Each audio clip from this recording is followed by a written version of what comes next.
Sí, ya se ve. Perfecto. Sí.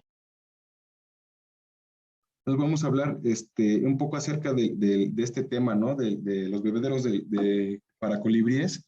Sin embargo, antes digamos que entrar de lleno en esta parte de los bebederos, vamos a hablar un poco acerca de los colibríes, ¿no? De manera general, ¿no? No vamos a ahondar tanto en este grupo de aves.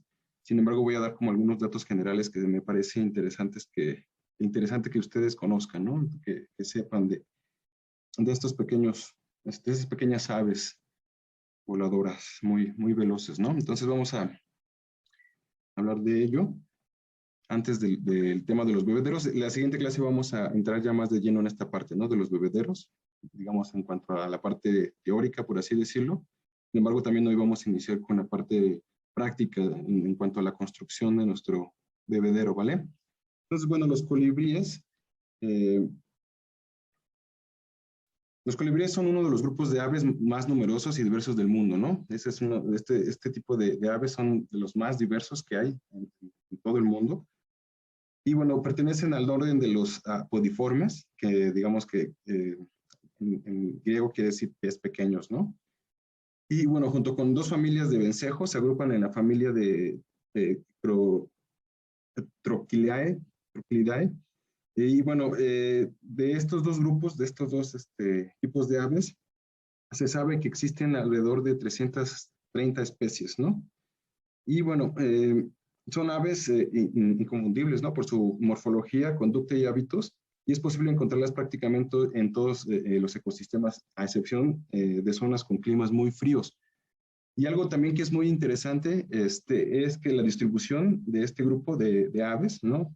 Particularmente de las apodiformes, en las cuales pertenecen los colibríes, se distribuyen exclusivamente dentro del continente americano, ¿no? Entonces, la mayoría de las especies que se encuentran en el mundo de colibríes están distribuidas en América, ¿no?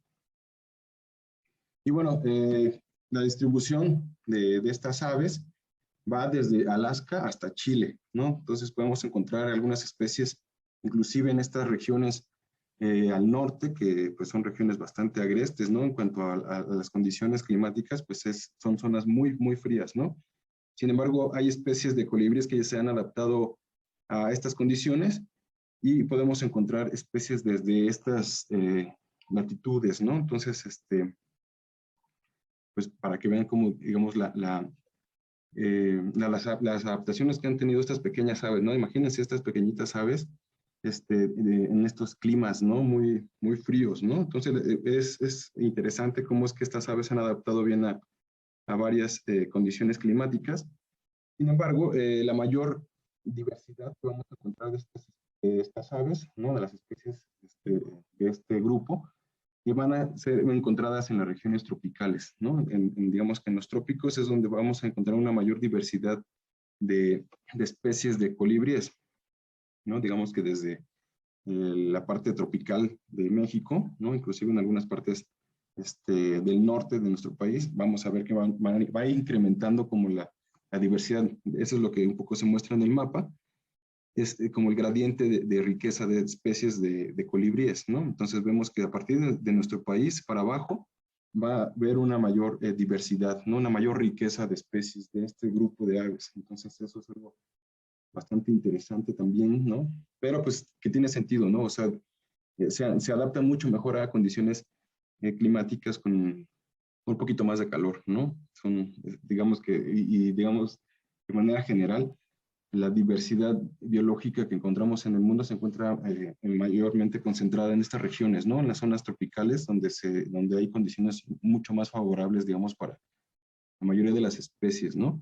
O para una mayor diversificación, ¿vale? Pero bueno, también algo importante es mencionar, digamos, como los países que tienen más diversidad de este tipo de aves, ¿no? Por ejemplo, Ecuador, existen 163 especies de estas, de colibríes. En Colombia existen 135. En el caso de México, encontramos que son 57, más o menos, se habla de 57, 58, inclusive 60 especies, ¿no? Obviamente, pues seguramente no se han descrito por completo todas, pero en el caso mexicano, pues vemos que son alrededor de 57 especies. En Costa Rica, por ejemplo, también hay una gran diversidad. Ahí se habla de 51 especies. En la zona del Caribe se habla de 19 especies. Y bueno, solamente 4 especies en Canadá, por ejemplo, ¿no? De riqueza de especies que les pongo aquí en la imagen. Y bueno, como les decía, eso tiene mucho que ver, por supuesto, con las condiciones climáticas, ¿no? Es decir, el frío que hay en estas regiones más al norte, ¿no? Dado que esta especie, este grupo de aves, tiene una dinámica y un metabolismo muy particular, ¿no? Que en condiciones muy frías, pues obviamente y es muy difícil sobrevivir. Y también pensando en que la mayor diversidad de especies o de plantas con flores, también la vamos a encontrar en la zona de los trópicos, ¿no? Entonces va como de la mano, ¿no? El hecho de que haya una mayor diversidad de plantas con flor está asociado de alguna manera a que haya una mayor diversidad de colibríes, ¿no? De hecho, hay como una especie de coevolución en algunas especies, en algunos casos, y bueno, eso se debe a esto, ¿no? O sea, va relacionado. Al haber una mayor riqueza de plantas con flor, pues vamos a encontrar una mayor riqueza de especies de colibríes, ¿no? Entonces, pues justamente para evitar la competencia, algo muy interesante en la naturaleza, que a mi gusto funge como una especie de contrapoder, digámoslo así, ¿no? Digamos como en términos sociales, es que para lidiar con la competencia, la competencia es algo que no podemos negar, ¿no? Digamos, es algo que existe, a pesar de que no nos guste mucho el concepto, porque además lo asociamos mucho a la vida social. Digamos que la naturaleza, para lidiar con la competencia, pues lo que sucede es que se diversifica, ¿no? Se diversifican las formas, y entonces por eso es que también vemos que en estos lugares donde hay una mayor diversidad y para evitar la competencia, pues hay un boom, ¿no? En cuanto a la diversificación. Ok, entonces, bueno, como les digo, en México vamos a encontrar 57 especies y de las cuales, en el caso de la Ciudad de México, se sabe que son de 16 a 20 especies las que habitan en la Ciudad de México, ¿no? A pesar del contexto urbano, la diversidad que existe en nuestra ciudad, pues es bastante alto, ¿no? De estas 57 especies que hay en México, 20 de ellas habitan o de alguna manera están porque también hay colibríes que migran, pero 20 de estas especies, alrededor de 20 especies de estas, habitan en la Ciudad de México. Es algo bastante interesante para mi gusto, ¿no? A pesar de que ya estamos cambiando completamente el ecosistema natural de la ciudad, pues resisten todavía estas especies, ¿no? Que es algo que también, culturalmente hablando, pues se le toma mucho en cuenta, ¿no? Que ahorita más adelante les voy a mencionar. Entonces, déjenme cambiar la diapositiva. Hasta acá no sé si tengan alguna duda, comentario, ¿vamos bien? Si nos estamos escuchando bien, no se corta mucho. No, se escucha bien. Ok. Pues algo también muy interesante de este grupo de aves, a pesar del tamaño que tienen, ¿no? Porque la mayoría de estas aves son de un tamaño pequeño, es la conducta migratoria que algunas especies presentan, ¿no? Por ejemplo, los colibríes de algunas especies que les pongo acá, ¿no? El zumbador rufo, el colibrí guirrubi, son especies que migran, ¿no? Por ejemplo, a pesar de su diminuto tamaño, yo pienso que es algo muy, muy peculiar, pues estas aves migran miles de kilómetros, ¿no? Por ejemplo, esta última especie que les pongo acá, de colibrí guirrubi, se sabe que puede migrar hasta 3.500 kilómetros, ¿no? Desde el sur de México hasta Alaska, ¿no? Entonces, recorre distancias bastante importantes, ¿no? Y no tiene ¿cómo se llama? Este tipo de migración como el de las mariposas, ¿no? De las mariposas monarcas, que también recurren distancias bastante importantes, pero sabemos que son como distintas generaciones a lo largo del camino, ¿no? En este caso creo que es solo una generación la que migra, o sea, es un viaje el que hacen, Entonces, pues es algo bastante épico, ¿no? O sea, hacer este vuelo, ¿no? O sea, por ejemplo, aquí en el mapa que les pongo, esta especie de colibríes van del sur al norte del continente, pasando por el Golfo de México. Entonces, imagínense, o sea, en este punto, en esta parte del planeta, pues no hay dónde estacionarse, ¿no? Digamos, a hacer un descanso. Entonces, se sabe que esta especie puede volar hasta 800 kilómetros, ¿no? Sin parar. Entonces, es algo impresionante, ¿no? Para mi gusto, ¿no? A pesar de, les digo, el metabolismo que este tipo de aves presentan, pues es bastante acelerado y requiere de estar comiendo constantemente, ¿no? Entonces, estas especies que tienen estas conductas migratorias, pues son especies que son, o sea, de valorar bastante, ¿no? O sea, imagínense la dificultad que implica ello, ¿no? Entonces, si nosotros les quitamos también los espacios a donde van a migrar, ¿no? A donde van a habitar en diferentes épocas del año, pues es también como algo muy, muy criminal, ¿no? Como lo que estamos haciendo igual con el caso de las mariposas monarcas, que también estamos degradando el ambiente en el cual habitan y pues eso les hace todavía mucho más difícil esta conducta, ¿no? Que es muy importante para estas especies. Entonces, bueno, algunos ejemplos, ¿no? De especies migratorias, de colibríes, pues de lo que podemos imaginar, ¿no? De que debido a su pequeño tamaño, pues no van a poder hacer este tipo de viajes. En cuanto a la morfología e historia natural, varias de sus características hacen de los colibríes unas aves muy interesantes, ¿no? Y bueno, particularmente su tamaño ya mencionado, ¿no? Es pequeño, ¿no? Es generalmente tamaño pequeño. Y bueno, hace que algunos de ellos, algunas de estas especies de colibríes, sean de llamar mucho la atención, ¿no? Por ejemplo, esta especie que les pongo acá, la colibrí abejorro, mide alrededor de me parece que de 3 centímetros, ¿no? De 2 a 3 centímetros. Es muy pequeñito. Y pues además, imagínense lo ligerito que es, ¿no? Es muy, muy, muy, no pesa casi nada, ¿no? De 4 a 6 gramos. Y bueno, también hay especies que son muy grandes, ¿no? En este caso, por ejemplo, también les pongo aquí al colibrí gigante, que vive en la parte creo que entre Colombia y Brasil. Es una especie de colibrí que tiene un tamaño más es de mayor proporción, ¿no? Entonces, pues ahora sí que hay de todo tipo de tamaños en cuanto a estas aves. Podemos encontrar, como les digo, el colibrí abejorro, que es muy pequeñito, hasta colibríes bastante grandes, ¿no? Es como del tamaño, por ejemplo, de una, ¿cómo se llaman estas aves? Una golondrina, más o menos como de ese tamaño es este colibrí gigante, ¿no? Gigante en términos de los colibríes, ¿no? Obviamente, porque les digo, la mayoría de las especies de colibríes van a ser de tamaños pequeños, ¿no? No van a superar los 10 a 13 centímetros, ¿ok? Entonces, bueno, es una de las características de este grupo de aves, de los colibríes. En cuanto a la alimentación, el colibrí, perdón, se va a alimentar principalmente de néctar de las flores, ¿no? Es como el principal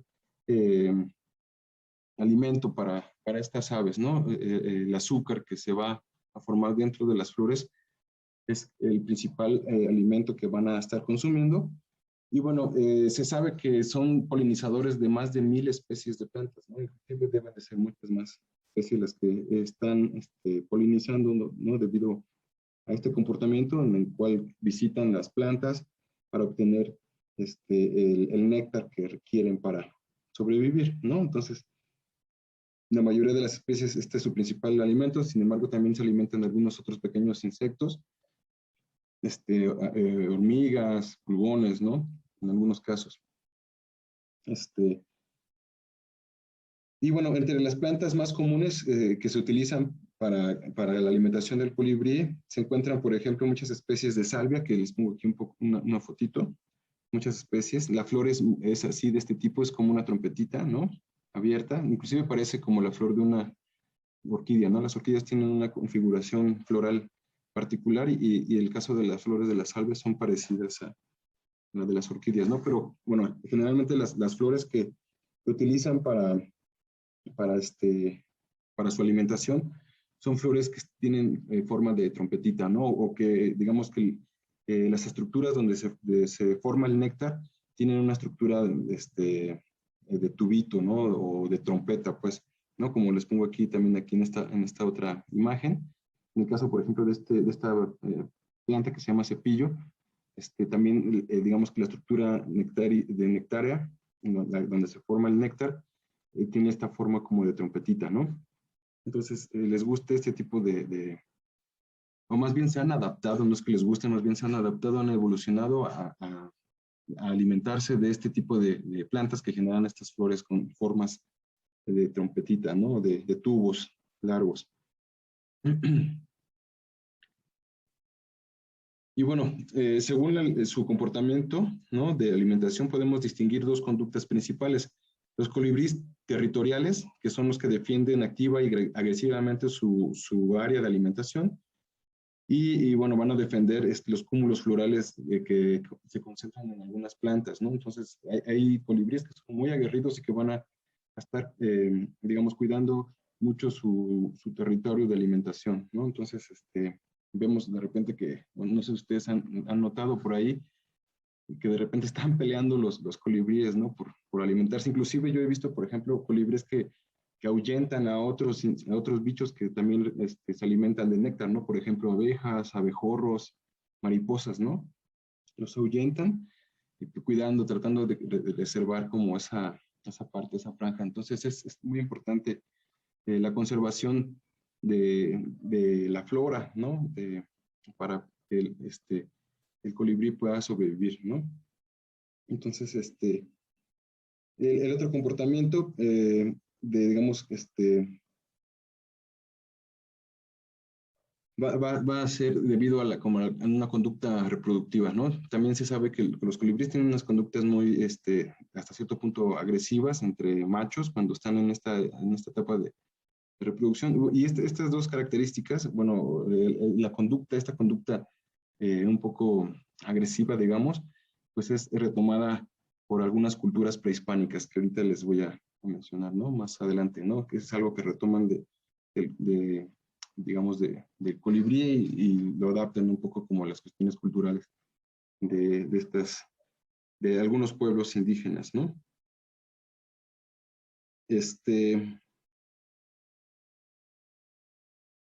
Ok. Eso en cuanto a la alimentación, ¿no? Aquí les puse varios ejemplos de plantas que son como las favoritas de los colibríes y bueno, que también son plantas de diversas especies de plantas, por ejemplo, el nopal, el platanillo, ¿no?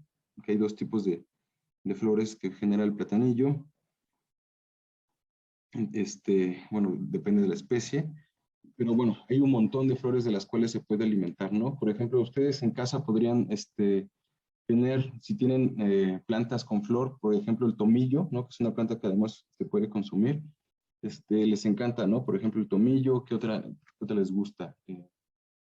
El clásico chupamirtos, ¿no? Que es otro tipo de plantita, no me acuerdo si es perteneciente a las salvias.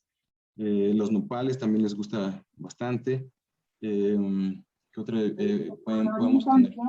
El colorín también les gusta. ¿Cuáles? Perdón, no te escuché. El árbol, el colorín, Ah, también sí. les gusta. Ándale, sí, que tiene esa forma también como de espadita, ¿no? Los colorines. Exacto. También, otra que he visto que les encanta y que además las flores de esta planta es muy abundante, es el aretillo de reina, ¿no?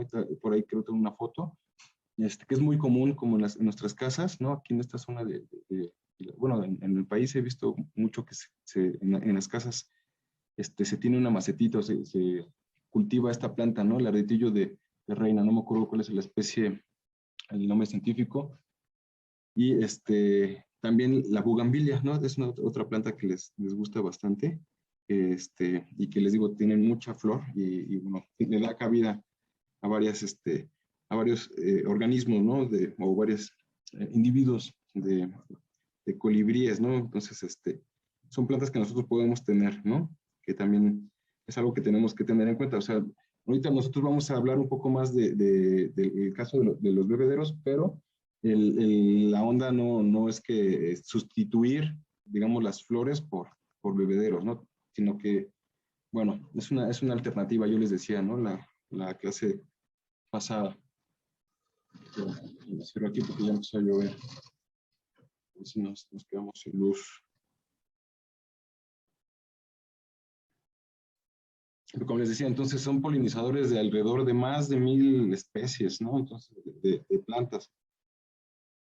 Y bueno, en cuanto a la reproducción, los colibríes hacen nidos en formas de copa con medidas muy variables entre las especies, va a depender de la especie, ¿no? Y del tamaño de la especie. Los construyen utilizando material vegetal como ramitas, hojas, y las suelen, digamos, que unir los materiales que utilizan para construir sus nidos con telarañas, inclusive con cabellos, ¿no? Ya sea de animales o de humanos, en este caso en el contexto urbano. Si ustedes llegan a observar un nido de colibrí, van a ver que tiene pelos de sus perros, ¿no? Si es que tienen perros, o inclusive de personas, ¿no? O sea, se pueden distinguir. Aquí, por ejemplo, los colibríes bueno, los nidos de colibríes que me he llegado a encontrar en esta zona, como yo vivo aquí en la zona de Iztapalapa, donde hay ¿cómo se le llama esto? Está la policía montada, ¿no? Tienen sus caballos, y los colibríes van y recogen los pelos, bueno, los pelos de la cola, ¿no? Del caballo, entonces ves en sus nidos cómo los tejen con estos materiales, ¿no? Que además los hacen más calientitos, yo siento, ¿no? Cuando les ponen estos materiales, ¿no? Ya sea pelos o cabellos o telarañas, ¿no? Entonces está interesante. Y bueno, también esto es importante porque en el caso de que cuando utilizan telarañas, por eso le digo, yo recalco que es bien importante conservar los ecosistemas en completo, ¿no? O sea, tratar de que no sigamos depredando o quitando áreas verdes, ¿no? Porque el colibrí requiere de estos otros materiales, ¿no? O sea, imagínense después cómo va, si no hay árboles, si no hay ramitas, si no hay esto, pues cómo van a construir sus nidos, ¿no? Si no hay telarañas, por ejemplo, que en el caso del contexto de la ciudad, pues estamos muy habituados a cuando vemos una araña, una telaraña, pues quitarla, ¿no? Porque nos es molesto. Entonces, pensar en eso, ¿no? O sea, que todos estos elementos que existen ahí en la naturaleza, pues también son parte importante de otros seres, ¿no? No solamente pensemos en nosotros, pues. Ahí todavía me escuchan porque ya se puso la tormenta bastante buena. Sí, se escucha bien. Entonces también utilizan, por ejemplo, algunos otros materiales para camuflajear, perdón, su nido, como pedacitos de líquenes, ¿no? Entonces aquí, por ejemplo, en estas fotos se alcanza a distinguir pedacitos de líquenes, que son, el líquen es una simbiosis entre hongos, algas y bacterias, que generan estas formas, ¿no? Miren acá a otro que tiene igual pedacitos de líquen. Entonces los camuflajean bastante bien y son bastante curiosos sus niditos, ¿no? Generalmente ponen de 1 a 3 huevos, depende igual de la especie, y me parecen huevitos estos de chocolate, ¿no? Son casi del mismo tamaño, igual obviamente va a variar de acuerdo a la especie. El cascarón pues obviamente es más suavecito, ¿no? Más delgadito. Y son bastante curiosos, miren las formas y los lugares en los que deciden hacer sus nidos, ¿no? Entonces son bastante hermosos, algunos de ellos. Vean qué bonito se ve de acá, me gusta mucho, o que está abajo de la hoja, o sea, ahí cubriéndose de la lluvia, ¿no? En este año, por ejemplo, me tocó ver una colibrí hembra que anidó en una bugambilia que tenemos aquí en casa, y lamentablemente parece que no era, digamos, no tenía mucha experiencia en esta onda, y lo puso en un lugar muy susceptible, ¿no? Entonces ahorita, por ejemplo, en la época de lluvias, lamentablemente, pues, se echaron a perder sus huevecillos, ¿no? Como que sus huevitos, yo creo que se humedecieron de más porque no estaban bien cubiertos y entonces, murieron, ¿no?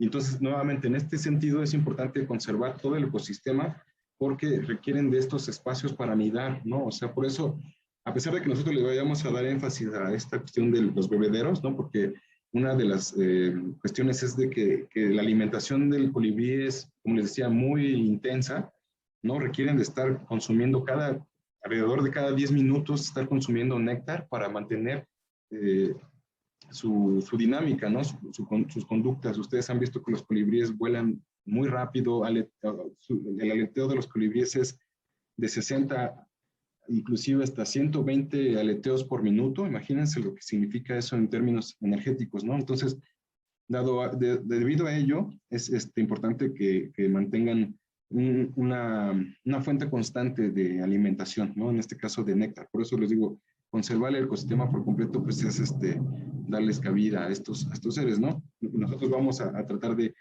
desarrollar esta alternativa desde los bebederos para en las zonas de la Ciudad de México, donde sea muy complicado establecer un área verde o poner una maceta con flores, pues está el bebedero, ¿no? Está pensando en esta situación, ¿no? Yo he visto en zonas de la Ciudad de México que están invadidas de edificios, ¿no? Que ya es muy difícil establecer un área verde o que inclusive en esos mismos espacios puedan generar estos pequeños espacios verdes, ¿no? Entonces, es por eso que digamos que esta alternativa de los bebederos, ¿no? Pero sin dejar de lado la importancia de generar espacios naturales, ¿no? Digamos, con elementos naturales. Por lo común, como les decía, colocan en los nidos, en cuanto a las conductas, digamos, reproductivas, los colibríes son polígamos, es decir, los machos pueden tener más de una pareja reproductiva en la misma temporada, ¿no? Entonces, tienen esas conductas. Las hembras se encargan de la crianza de los polluelos, a los que alimentan con insectos, pequeñas cantidades de néctar, ¿no? Que regurgitan en las bocas de las pequeñas aves, ¿no? Cuando están en este proceso de desarrollo. Y bueno, como les decía, por lo general ponen 2 huevos, casi siempre de color blanco. Algunas especies pueden tener 2 periodos reproductivos al año, ¿no? Generalmente, la mayoría de las especies, o las especies que se desarrollan en ambientes más fríos, tienen una puesta, digamos, ¿no? Y las especies que se desarrollan en ambientes tropicales, se sabe que tienen hasta 2 épocas reproductivas al año, ¿no? Eso obviamente varía y depende de los recursos que se tengan a la mano, ¿no?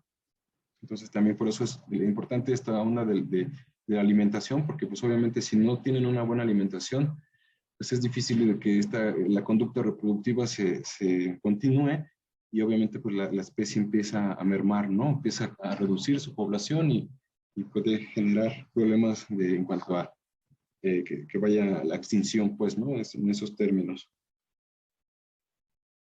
Y digamos, en cuanto a la importancia ecológica que tienen los colibríes, pues una de las principales o de las interacciones más importantes que los colibríes llevan a cabo es justamente el tema de la polinización, ¿no? Entonces, como les decía, los colibríes polinizan alrededor de o más de 1000 especies de plantas con flor, ¿no? Porque acuérdense que hay plantas sin flor, que son las gimnospermas, que en este grupo están, por ejemplo, los pinos, ¿no? El ginkgo biloba, que es una especie también de plantas sin flor, que se les conoce, como les digo, como gimnospermas, ¿no? En el caso de las angiospermas, que son todas las plantas con flores, pues hay un montón de especies, ¿no?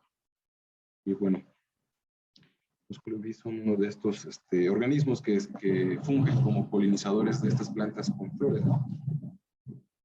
Y bueno, la polinización se da cuando el colibrí introduce su pico en una flor y extiende su lengua a través del tubo polínico para obtener justamente el néctar, ¿no? Entonces, en ese proceso es cuando la florecita, ¿no? Ya, que muchos de los casos se han desarrollado casi a la par de ciertas especies de colibríes, pues le coloca el néctar ya sea en el pico del ave, inclusive en la garganta, también digamos, en la parte frontal de la cara del ave, y ahí se depositan el polen, ¿no? Digamos. Entonces, entre que visita una y otra flor, pues se da este proceso de polinización que es fundamental para las plantas con flores, ¿no? Entonces, esa es, digamos, una de las principales interacciones que ha generado, ¿no? Entonces, el hecho de que haya una gran diversidad de plantas con flor, pues también depende de que haya una gran diversidad de bichos que les ayuden a su reproducción, ¿no? Entonces, el ave obtiene el néctar que le proporciona energía vital y la planta obtiene el servicio de polinización, que es fundamental, ¿no? Les digo, para estas, ¿no? Entonces, pues esa es la principal relación que se tiene, ¿no? Es una relación mutualista en ese sentido, es de ganar, porque el colibrí se alimenta del néctar de las flores y ¿cómo se llama? Y la flor pues, obtiene este servicio ecológico, ¿no? Digamos, para su propia supervivencia, ¿no? Para que se ve este proceso reproductivo de las plantas, ¿no? Entonces, esta es la principal interacción. Aquí en esta imagen que les pongo, les puse a propósito, hay veces que el colibrí hace trampa, ¿no? Entonces aquí vemos que el colibrí en vez de poner digamos, de tomar el néctar desde esta zona de la flor, lo hace desde abajo, ¿no? Hace un pequeño hoyo y digamos que no hace la chamba de polinización, ¿no? Eso existe casi en todas las especies de polinizadores. Yo he visto, por ejemplo, esa conducta en los abejorros. No sé si ustedes han visto abejorros negros, estos que les dicen abejorro carpintero. Es uno negro que anda luego rondando en los jardines. Ese abejorro también hace lo mismo, ¿no? Hace un pequeño hoyo abajo en el tubo nectario de la flor y en vez de hacer este proceso de polinización, pues se salta esa chamba, ¿no? Pero bueno, no es como lo más habitual, ¿no? Entonces, por eso sí se considera, a pesar de estas situaciones, que esta interacción mutualista, ¿no? Entre las aves y entre las plantas, ¿no? Bueno, pero esos son como casos muy excepcionales. Hasta acá, no sé si tengan algún comentario, dudas, ¿vamos bien? Me avisan cuando no me escuchen, porque no sé en qué momento se va a ir la luz. Alan, yo tengo una duda. Sí. ¿Por qué si los colibríes, su hábitat mejor es el donde hace más calor, por qué migran hacia el norte donde hace frío? ¿Se sabe algo? Seguramente tiene que ver con que se han adaptado a consumir cierto tipo de especies de plantas, ¿no? Del néctar de cierto tipo de especies, pero también en esas zonas frías, pues hay épocas del año, ¿no? Donde son menos frías. Entonces, no sé exactamente cuál sea el motivo de la migración de estas especies, pero supongo que tiene que ver con cuestiones alimenticias, ¿no? O sea, tratar de buscar el alimento, y supongo que se han adaptado a alimentarse de especies muy particulares de plantas que se dan en ciertas épocas del año, ¿no? Entonces me imagino que tiene que ver con eso, con la alimentación justamente, ¿no? Que es lo que principalmente motiva este tipo de migraciones en casi cualquier especie, ¿no? Buscando como las mejores condiciones reproductivas, de alimentación. Entonces déjenme checo bien ese dato para ver qué es lo que motiva, ¿no? La migración de los colibríes, ¿no? Pero sí debe ser, o sea, buscando las condiciones más apropiadas para su reproducción principalmente. Entonces, déjame checo bien, en este caso de estas dos especies, ¿a qué se debe? Sí. Gracias, sí, gracias. Ok, entonces... Bueno, otra de las características de los colibríes, y bueno, que es muy llamativa, pues es justamente la coloración, ¿no? Y ornamentación del plumaje. Pues aquí les puse algunas especies, esta que me parece que es muy bella, ¿no? Vean todas las tonalidades que tiene en las plumas de su cuerpo, ¿no?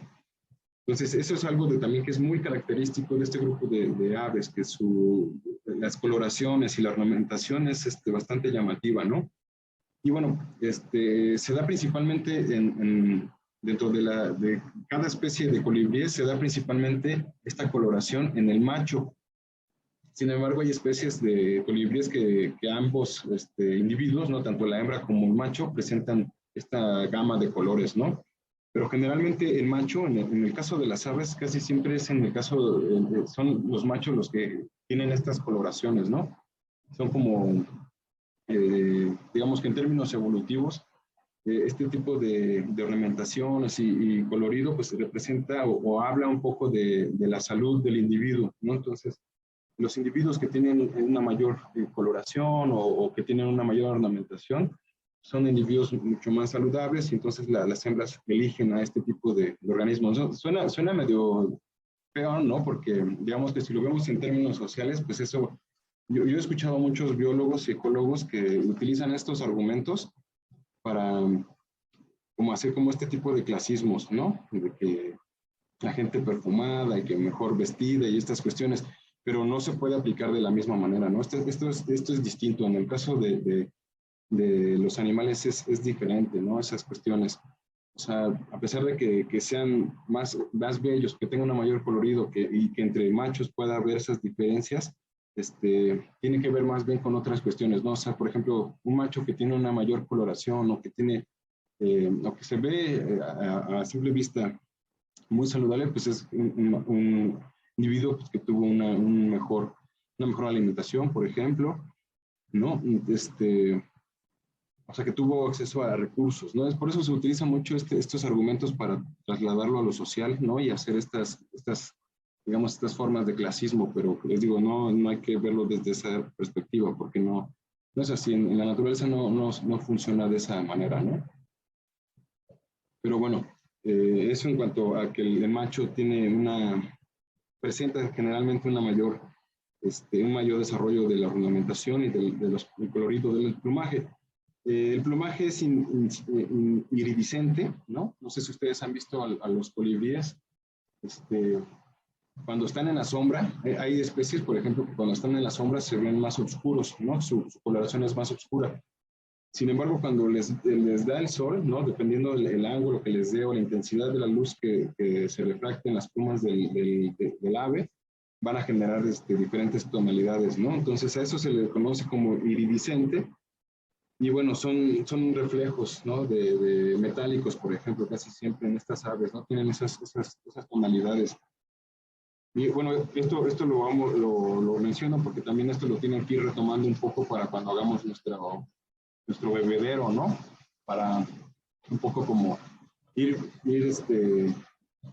digamos, inspirándonos de la belleza natural, ¿no? Oye, ahí me escuchan porque la lluvia se puso torrencial. Déjenme ver si encuentro mis audífonos para que nos escuchemos mejor, o si no hay problema ahí, ¿sí me escuchan bien todavía? Sí, se escucha bien. Es que como hay un techo de lámina aquí enfrente de donde estoy, está súper fuerte el ruido. Me avisan si no, ya no me escuchan. Pero ahora sí se vino con todo la lluvia. Entonces les decía que este efecto que se genera con la luz y las plumas, en el plumaje de estas aves, se llama iridiscente y tiene generalmente estas tonalidades metálicas, ¿no? O sea, pueden ser verdes, pueden ser rojos, azules, morados, diferentes tonalidades de azul, de verde, pero casi siempre son tonalidades metálicas, ¿no? Y bueno, como les decía, algunas especies van a también estar adornados, su ornamentación va a ser de crestas bastante amplias, ¿no? Crestas ya sea en la parte de la cabeza, que generan como especies de copetitos, o en la cola, ¿no? Que generan también algunas plumas más largas, que también decoran, ¿no? Al ave.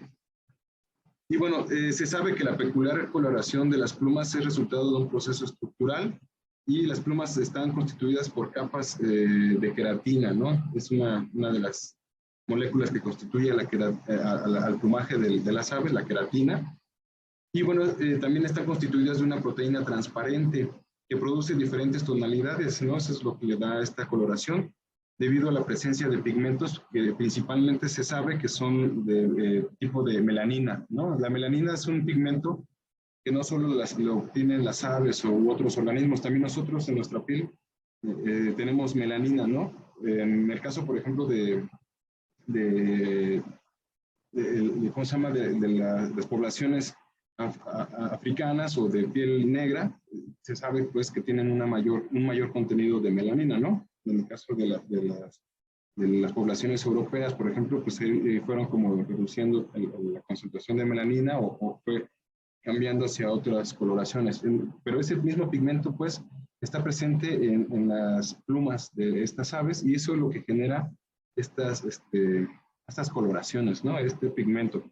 Tienen algunos otros pigmentos que también le van a dar estas tonalidades y también estos pigmentos, bueno, los están obtenidos a partir justamente de las plantas que consumen o de los organismos que también consumen, ¿no? Pues también por eso, ese es otro argumento que, digamos, que está en sentido de la conservación del ecosistema en general, ¿no? Que no diciendo nuevamente que los bebederos no pueden sustituir todo ello, ¿no? O sea, eso hay que tenerlo bien claro, ¿no? Ahorita que desarrollamos esta onda del bebedero, ¿no? Porque, como les digo, varios de los pigmentos que le dan esas tonalidades a sus plumas, derivan de la alimentación, ¿no? Entonces, a lo mejor eso no lo podemos como poner dentro de nuestros bebederos, entonces, digamos que esa función no la vamos a poder lograr tan fácilmente. Y no por ello es que tenemos que ponerle colorante a nuestros bebederos, ¿no? Que es algo que está bastante demostrado que no es necesario, ¿no? Que es como nada más una cuestión estética para nosotros, el hecho de que tengan un color, pero para las aves no representa realmente algo importante, inclusive puede ser tóxico, ¿no? En algunas ocasiones. Pero bueno, en general los colibríes tienen el cuerpo color verde brillante, aunque otros colores son muy frecuentes, ¿no? Como este caso en particular que les pongo aquí en la foto, que pues, tiene colores bastante variados, ¿no? Tiene una variedad un rango de colores bastante amplio, ¿no? En muchas especies existe, como les decía, dimorfismo sexual, que es lo que les comentaba al principio, donde la hembra de la especie, pues, no genera estas tonalidades o estas ornamentaciones, ¿no? Y eso es justamente para identificarse entre ellos, porque imagínense si fueran, estuvieran muy adornados, digamos, o muy coloridos, pues sería más difícil, ¿no? Tenía que haber desarrollado otras cuestiones, ¿no? Digamos, los olores, o no sé, o conductas para distinguirse entre hembra y macho, ¿no? O sea, en ese sentido. Pero bueno, a esto se le conoce como dimorfismo sexual. Entonces, eso quiere decir que entre macho y hembra va a haber como diferencias, ¿no? Aquí esta imagen que les puse a propósito es justamente representando ese dimorfismo sexual. Y ustedes vean, la hembra es muy diferente al macho, ¿no? En cuanto a su colorido y digamos que su morfología, ¿no? Y bueno, esto digamos que para los taxónomos o la gente que se dedica a la clasificación, pues por mucho tiempo fue algo muy controvertido, ¿no? Porque tú a simple vista puedes decir, no, pues son especies distintas, ¿no? Pero en realidad es la misma especie, pero, ¿cómo se llama? Con esta onda, esta diferenciación, ¿no? Morfológica que tienen. Y esta característica, pues no es exclusiva de los colibríes, ¿no? Este dimorfismo sexual, pues obviamente se da en un montón de especies, ¿no? Para justamente hacer más fácil este proceso de la reproducción. Pero bueno, eso en cuanto a las tonalidades. Y bueno, en gran medida, esto que les decía de las conductas agresivas y la belleza de las aves es algo que se retoma fuertemente como desde el aspecto cultural, ¿no? Entonces, digamos que la importancia cultural que los colibríes tiene, pues en el caso, por ejemplo, de Mesoamérica en particular, pues es bastante importante, ¿no? Por ejemplo, desde la antigüedad los colibríes también han sido importantes desde el punto de vista cultural, ya que diferentes pueblos prehispánicos o precolombinos o indígenas, en particular, como les digo, en esta zona de Mesoamérica, ¿no? Desde México para abajo, ¿no? Esa es como la parte que representa esta región cultural, Mesoamérica. Se han asociado a estas aves, a estas hermosas aves, con deidades, ¿no? Por ejemplo, deidades de la reproducción o de la fertilidad. Pero también, por ejemplo, en el caso en particular de los mexicas, ¿no? Estas aves están asociadas a las deidades de la guerra, principalmente en el caso mexica, a Huitzilopochtli, ¿no? Es la deidad al que se asocian los colibríes, ¿no? Y digamos que en la ornamentación propia que distingue a este dios de la guerra, pues se ve este yelmo en forma de colibrí, ¿no? y de hecho, pues, digamos, decoraban estos yelmos, estos penachos con las plumas de estas aves, ¿no? Entonces, bueno, se han utilizado de esta manera a las aves en términos culturales y pues tienen estos significados, ¿no? Se les han asociado a diferentes, como les decía, diferentes deidades. En este caso particular de Huitzilopochtli, se le asocia, que es el dios de la guerra, se le asocia a por esta conducta que les mencionaba, ¿no? Esta conducta aguerrida, ¿no? De luchar por su territorio. O sea, pensemos en términos culturales. A lo mejor nosotros ahora vemos a los aztecas, a los mexicas como los sanguinarios, porque también nos los han pintado de esa manera. Pero en gran medida, pues era eso, ¿no? Porque es un imperio. Los imperios se forjan a través de la guerra, de la conquista y ¿cómo se llama? De reclamar el territorio, ¿no? Eso ha sido un proceso cultural, histórico, que no podemos negar, ¿no? Entonces, por eso es que estas culturas, particularmente la mexica, asocian esta conducta del colibrí de defender su territorio fuertemente a este tipo de deidades, ¿no? De la guerra, que para los guerreros mexicas, pues eso era muy importante porque, digamos que en este proceso histórico, desde que vienen de Aztlán, ¿no? Y que van migrando por todo el país, pues van pensando también en esta onda de conquistar nuevos territorios, ¿no? O sea, así fue el proceso, eso no lo podemos negar, a pesar de que ahora pues haya bastantes controversias en este tipo de cuestiones, ¿no? Porque ahí justamente es un argumento para los españoles, ¿no? Ahora que el presidente les pide que se disculpen, ¿no? Pues también nosotros provenimos de pueblos que arrasaron con otros pueblos, ¿no? Y que les digo, eso siempre ha sido así, y no es por justificarlo, pero en gran medida siempre ha sido, es el proceso, ¿no? En otras culturas, los romanos, los chinos, los musulmanes, todos, muchas culturas han tenido esa conducta, ¿no? Pero bueno, eso es algo, son rasgos que se conservan, ¿no? Desde de otras especies, pues, ¿no?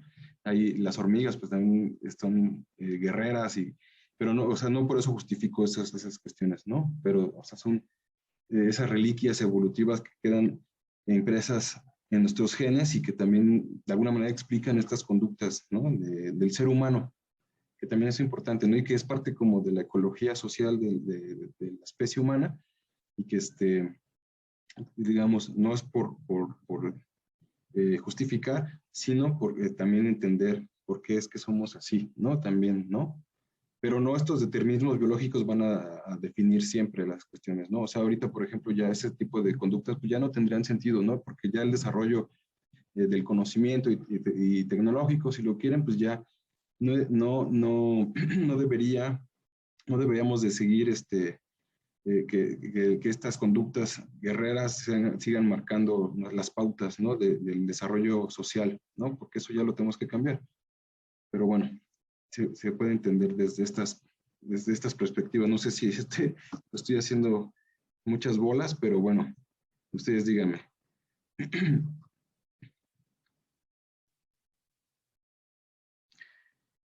Bueno, y como les decía, también en la actualidad algunas regiones de México se atribuyen propiedades mágicas o curativas, ¿no? También, no sé si ustedes han escuchado de esto. Y bueno, se utilizan en rituales, ¿no? En diferentes rituales que tienen que ver con estas cuestiones de la santería y estas cuestiones esotéricas, donde el significado también que se le ha atribuido a los colibríes, pues tiene que ver con el destino, ¿no? Con los espíritus, que tiene que ver con el amor, ¿no? O con cuestiones de salud, o de buena suerte, o fertilidad. Y en muchas regiones del mundo, del país particularmente, se utiliza el colibrí para hacer rituales de este tipo y pues se consumen de alguna forma, ¿no? Se sacrifica uno de estas aves en nombre de estas cuestiones, ¿no? Del amor, de la salud, de la buena suerte, ¿no? Todavía aquí en la Ciudad de México podemos ver que mucha gente hace ese tipo de rituales, ¿no? En el mercado de Sonora todavía se conserva esa cuestión, y puedes ir con algún santero, algún brujo, ¿no? Que les mencionan y hacen este tipo de rituales, ¿no? Y también los mexicas, por ejemplo, hacían en diferentes rituales para ofrendar al dios de la guerra, Huitzilopochtli, ofrendaban colibríes, ¿no? Desde esa época pues se utiliza para la ofrenda, ¿no? Para ofrendarlos. Sin embargo, pues en este contexto, en el contexto actual en el que hemos depredado inmensamente los ecosistemas, pues ese tipo de cuestiones que a lo mejor mucha gente pues defiende de alguna forma, pues yo creo que ya no tienen tanta cabida, ¿no? O sea, también tenemos que ir contextualizando las cosas y ver que el hecho de sacrificar colibríes en estos rituales, pues a lo mejor va a mermar sus poblaciones y puede afectar o puede poner en peligro, ¿no? A estas aves, y pues hay que tener en cuenta esta situación, ¿no? Entonces, pues eso en términos culturales también tenemos que ir modificando, ¿no? A lo mejor tenemos que apreciarlo desde otra perspectiva, no tanto con el hecho de sacrificarlo, ¿no? Porque pues eso para qué. Yo creo que es más bello y hermoso, tanto para el amor, para la buena suerte y la salud, es ver a las aves volando, ¿no? Yo les cuento rápidamente una anécdota. Yo recuerdo hace ya casi 2 años que me encontraba realizando un proyecto para entrar a mi trabajo, donde estaba trabajando, y la verdad es que me sentía muy frustrado porque no podía avanzar, y me sentía bastante deprimido, ¿no? Tenía ya ahí una cuestión que ya me estaba afectando bastante, y tuve un momento así muy mágico donde, justo donde yo trabajo, en el escritorio donde estoy trabajando, tengo una ventana, ¿no? Que da hacia el patio de atrás, y en ese momento pues apareció un colibrí, y pues me alegró bastante el momento, ¿no? Entonces yo por eso pienso que es importante configurar este tipo de ideologías, ¿no? Apreciar este tipo de seres desde otra forma, ¿no? Y particularmente desde su forma viva. Entonces, en ese momento, pues a mí me iluminó bastante el momento, y fue un momento de inspiración, ¿no? Bastante bello, porque se quedó ahí un buen tiempo, lo pude observar, ¿no? O sea, nunca, o sea, solamente se fue cuando se fastidió, pero me dio oportunidad de ver, de contemplar su belleza, y eso me motivó porque estaba trabajando en un proyecto que tenía que ver con eso, con los colibríes. Y bueno, ahora un poco esta clase de cuarte es un poco en honor a ese momento. Y bueno, también mucho de lo que les he platicado lo obtuve de un libro que les voy a compartir, que es de esta doctora, que está por acá en estas imágenes, que se ha dedicado mucho a difundir, ¿no? La importancia del colibrí en México. Entonces, esta doctora, junto con su grupo de trabajo, lo que ha estado fomentando son los jardines de colibríes, ¿no? Entonces es algo que también tiene que ver mucho con el contexto tanto ecológico como social, porque a raíz de desarrollar estos jardines de colibríes, por ejemplo, en algunas partes de este programa donde se están desarrollando estos espacios, se ha digamos que se ha puesto en marcha una cuestión que se le llama colibrí terapia, ¿no? Y es una estrategia terapéutica que busca fortalecer la estructura psicológica de los estudiantes, ¿no? Por ejemplo, porque en particular estos jardines de colibrí se desarrollaron en escuelas de la UNAM, ¿no? Los IEMS, que son como las escuelas preparatorias, y la intención era que tuvieran esta cuestión, ¿no? Que fuera una terapia, el hecho de que tú pudieses desarrollar estos espacios y luego poder observar estas aves, fuese como una terapia psicológica, ¿no? Y entonces se obtuvieron resultados bastante positivos, ¿no? Por ejemplo, en estudiantes que tenían que tenían problemas de ansiedad, de depresión, de agresividad, e incluso de personas que consumen drogas, ¿no? Entonces se vio que en este tipo de personas, pues el hecho de que tú generes esta conexión, ¿no? Con este tipo de organismos tan bellos y con todo el sistema que interactúa con ellos, ¿no? Digamos, las flores y el desarrollo de estos jardines, pues repercute fuertemente en las conductas de las personas, ¿no? De manera positiva. Entonces, yo, por eso ahorita que les platico esta anécdota que tuve, pues me hace pensar que pues, es bastante interesante como a ir viendo por ahí estas posibilidades que también podemos desarrollar, ¿no? Por eso les digo, cambiar estas otras formas de ver, de donde lo ritualizamos y los usamos como ofrendas, en donde le ofrendamos en su forma no viva, pues recontextualizarlo y ver que no es necesario ello, y que, les digo, imagínense invitar no sé, a su pareja a un jardín lleno de flores y además visitado por estas bellas aves, pues yo creo que eso es mucho más amoroso, yo pienso, ¿no? No sé, pero es eso, ¿no? O sea, cambiar un poco la visión que tenemos.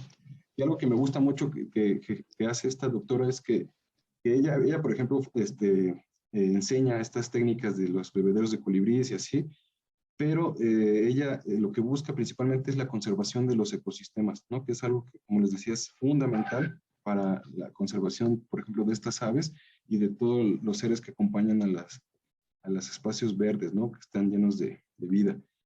Entonces, esto es algo que yo también quisiera alentar, ¿no? O sea, que no pensemos que el hecho de que nosotros desarrollemos un bebedero va a sustituir a un ecosistema natural, ¿no? Porque eso no puede ser así, no puede sustituir todo un ecosistema con un bebedero y que no es la intención, ¿no? Acuérdense, yo lo que propongo, pues esa es una alternativa, ¿no? Que es algo que también se requiere, porque como les decía, hay veces en que el desarrollar espacios verdes, pues es bastante complejo, ¿no? Entonces, pensando en ello, pues al menos proporcionarles parte de los elementos que requiere estos organismos, pues es algo fundamental y que es lo que vamos a hacer a continuación, ¿no? Entonces,